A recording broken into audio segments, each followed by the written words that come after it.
right, so welcome back, everybody, for another deep dive. And today we are tackling the 2024 election. It's November 2nd, and, everybody is glued to the news and just trying to figure out what is going to happen. But today we are going to try and do something a little bit different than just, looking at the headlines. We're going to go deeper. So today we're diving into this really fascinating Politico article. And it's not just like any ordinary, political piece. It features interviews with two of the top election forecasters out there, Lakshya Jain from Split Ticket and Logan Phillips from Race to the White House. And, these aren't just any pundits. These are the folks who actually really dig into the data. Yeah. And, they kind of see things that most of us miss. Yeah. These guys really know their stuff. Yeah. So I think what they have to say will probably surprise you. Mm-hmm. Yeah. For example, we're all seeing these headlines about early voting and everybody's trying to read the tea leaves, right? But Jain actually pushes back on that whole idea. Yeah. He says, early voting, for the most part, just reflects what people already believe, not necessarily how the election is going to turn out. Yeah. Yeah, it's like people are just, voting early for the candidate they've already chosen, their minds made up, It doesn't mean there's some kind of massive shift going on. Right. And Phillips makes the point that early voting could actually be more insightful if you have this perfect knowledge of the data at the state and precinct level. But, who has that? Plus, he points out that voting patterns have changed a lot just since 2020, which just throws another wrench into the mix. Now, here's something interesting, though. They both say that the only person they really trust for early voting analysis is John Ralston in Nevada. So maybe that's like a rabbit hole you can go down later. Yeah. But the bigger takeaway here, I think, is that even the experts, they're cautious about reading too much into those early voting numbers. Yeah, definitely. Right. Don't get swept away by the headlines. Early voting numbers, they're interesting, but they're not a crystal ball or anything. Yeah. Right. Right. Okay, so let's move on to another thing that everyone's talking about, the campaign's ground game. And this is, all about that effort to get people to actually vote on Election Day. Yeah. But Jain makes this really surprising point. He says a lot of the people that are targeted by these, get out the vote drives GOTV, they're already highly likely to vote anyway. It's like, preaching to the choir. Right. It kind of makes you wonder, how much of a difference all that effort really makes, especially, in a presidential election where people are already pretty fired up. Yeah, I mean, Phillips even expresses some concern about, the Republican Party's reliance on super PACs and even Elon Musk for their GOTV efforts. And Jain is even skeptical that Musk's effort is actually even happening. He's citing reports from Michigan that it's basically just like a few people driving around in a van. Wow. Yeah, that kind of raises the question about whether all the spending on GOTV is really worth it. It's obviously expensive, but is it actually moving the needle? Yeah. And Jain poses this really interesting thought experiment. What if both sides just stop spending millions on GOTV and put those resources somewhere else? Would it change the outcome of the election? Probably not, Yeah, I think this really gets at something fascinating about campaign strategy, A lot of it is about perception, and psychology. It's like signaling to voters, even if the actual impact, is debatable. Right. It's all about the optics. Okay, so let's shift gears a little bit and talk about congressional races. Yeah. Jain points out that the Democrats have a big advantage with their Act Blue fundraising platform. It's like a money-making machine for Democratic candidates. But on the other hand, Phillips thinks the Republican Party is really struggling because they have all these first-time candidates running who just don't have the experience or the name recognition. Yeah, it just goes to show you that experience and resources, they still matter a lot. Even if the national mood is kind of, against the establishment, like a well-funded, experienced candidate can still win, even if it seems like the odds are stacked against them. Now, for a real head-scratcher, okay, we asked Jain and Phillips, what single factor could best predict how an independent voter might swing? And get this, Phillips said it's their views on gender roles. Wow, really? That's fascinating.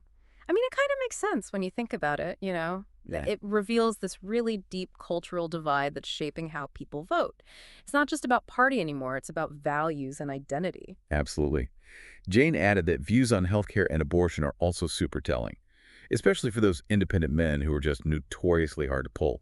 And here's where it gets even more interesting. Jain says pollsters often miss these weird independent voters, whose beliefs don't fit neatly into categories. They don't think like pollsters or journalists, so they often get overlooked. Yeah, that's a huge takeaway for anybody who's following the polls. Wow. Don't believe anyone who claims they have independent voters all figured out. They are the wild card, in any election. So with all that in mind, are polls even useful anymore in this crazy election? Phillips says yes, but with a big grain of salt.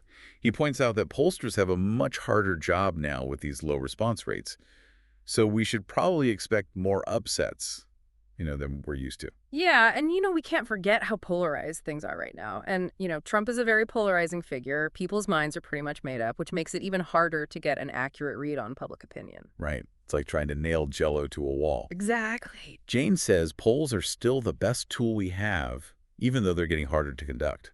And he thinks part of the reason for that is that pollsters are, factoring in things like partisanship a lot more, which makes the results more stable, but also less responsive to these big events. Oh, so you're saying we shouldn't expect the polls to swing back and forth every time there's a new headline? Exactly. And, Jain also jokes that there are just way too many polls showing a 47-47 tie in Pennsylvania, which suggests that maybe some pollsters are just playing it safe and not wanting to make any bold predictions. Ah, so nobody wants to be wrong. Exactly. Nobody wants to be the one who called it wrong. But okay, let's get to the big question. What are these experts actually predicting? Well, Phillips emphasizes that there's just a ton of uncertainty and we just don't know, which state could swing unexpectedly. Jain breaks down what he sees as Trump's clearest path to victory. He says he needs to win Pennsylvania and hold on to two of these states, Arizona, Georgia, Nevada, or North Carolina. Wow. So it really could go either way. Right. And Jain actually finds it kind of interesting that Trump's team seems so confident about winning those states, when the polls are so close. Yeah, it makes you wonder if they know something we don't. Right. Or maybe they're just trying to, project confidence to influence voters, which is, a pretty common tactic in politics. Yeah, it's hard to know what's really going on behind the scenes. Totally. Okay, so on the flip side, Jain thinks Harris's best path to victory is Michigan, Wisconsin, and Pennsylvania.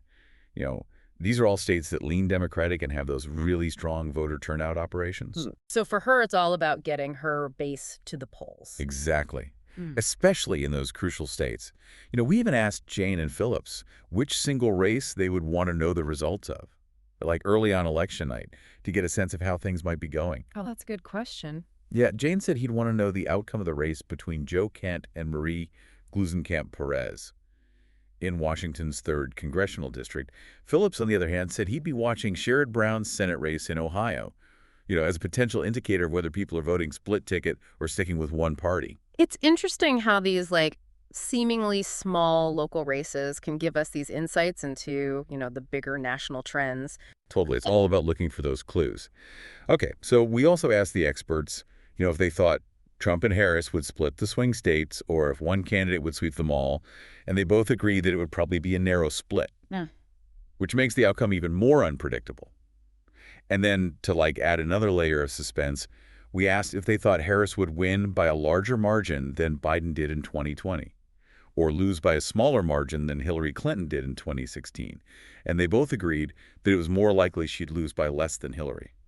It, again, suggests we could be in for a really close election. So basically nail-biter territory. Yeah, totally. And then just to really get into their heads, we asked them which states they would be most worried about if they were running the campaigns, for Harris and Trump. Oh, that's a good one. Yeah, both Jain and Phillips agreed that Wisconsin would be the most worrisome state for Harris.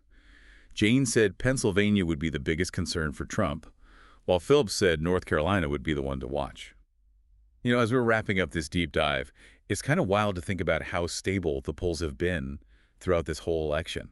It's almost eerie, how little they've moved, even with all the twists and turns of the campaign. Yeah, it's like everyone's holding their breath. Right. And Jain actually suggests that this is because pollsters are just being a lot more cautious after getting things wrong in 2016.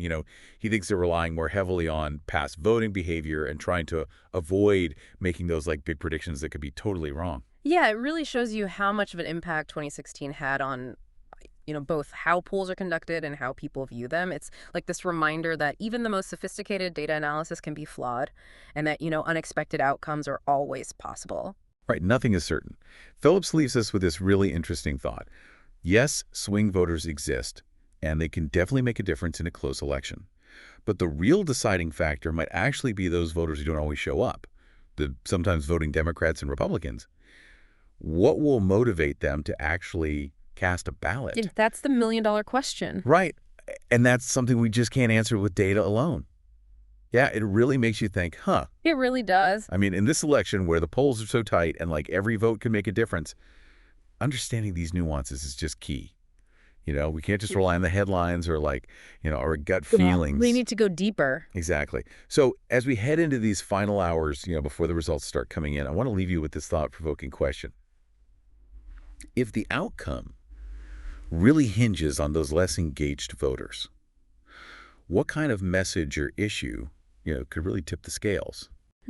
That's a great question. What could motivate those sometimes voters to, actually show up at the polls? What resonates with them? What are their, hopes and fears? What are they prioritizing? Exactly. Because at the end of the day, elections aren't just about data and predictions. They're about people. Yeah. And understanding, what motivates people, what inspires them to take action. That's the real key to unlocking the mysteries of this election. Yeah, you said it. Or any election for that matter. So thanks for joining us on this deep dive, into the minds of election forecasters. We hope it's given you a new perspective on the race and, maybe even spark some of your own insights. Now go out there and ponder those million-dollar questions. Yeah, get out there and think. We'll see you next time on The Deep Dive.